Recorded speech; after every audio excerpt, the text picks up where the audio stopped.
Welcome to everybody coming from all over the place. Do you remember the first time that you fell in love? That feeling of butterflies in your stomach and how you never wanted that to stop and how magical that felt at the time?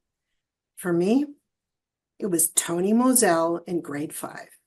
Oh my God, he was so hot.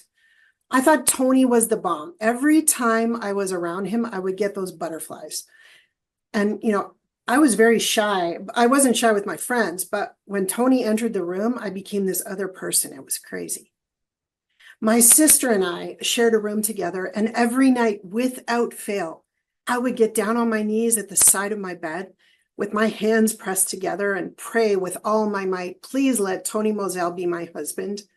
I think I was maybe 9, 10 years old at the time. Have any of you ever prayed for something you wanted so badly? This is how much I love Tony Moselle. I couldn't wait to go to school the next day to see him. And of course, whenever I would walk by him or saw him look my way, I'd look away, right?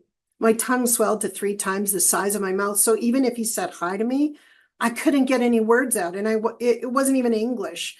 It was just some sort of mumble. And I didn't know what to say anyways. I mean, I was so tongue-tied.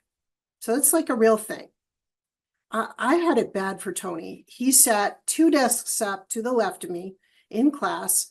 I know, right? I can't remember where I put my keys yesterday, but I remember where Tony sat 40 years ago in that classroom. Whenever he turned around and caught my eye, it was something out of a movie. It's that moment where the rest of the world fades away.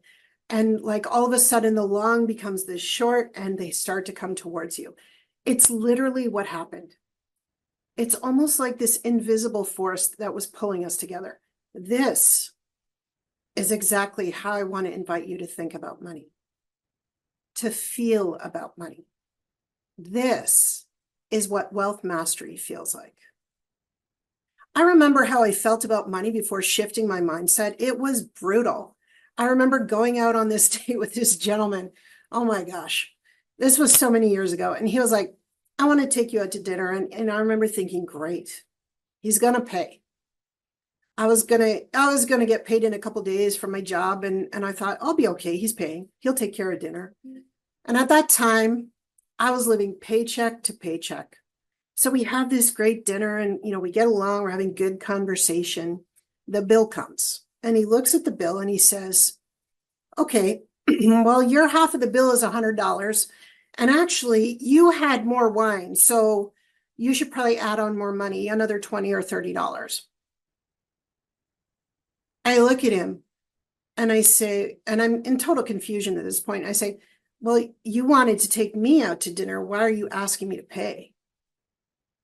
And he says, just because I asked you doesn't mean it's a free dinner. I mean, have you been there, ladies? Like where that's happened to you?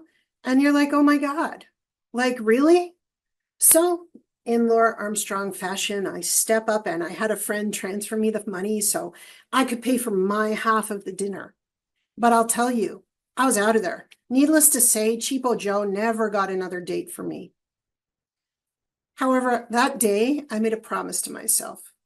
From that day forward, I was going to take control of my money, my wealth, and shift my mindset so I would never come up short again like that. Never have to depend on someone else in that kind of situation ever again.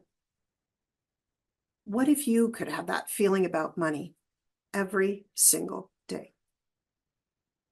Let me say that again. What if you could have that feeling about money every single day? Think about it. What if you thought about money with gratitude, with joy, with relief, with happiness, and, did like a little happy dance to shake it off? I think that's a Taylor Swift song.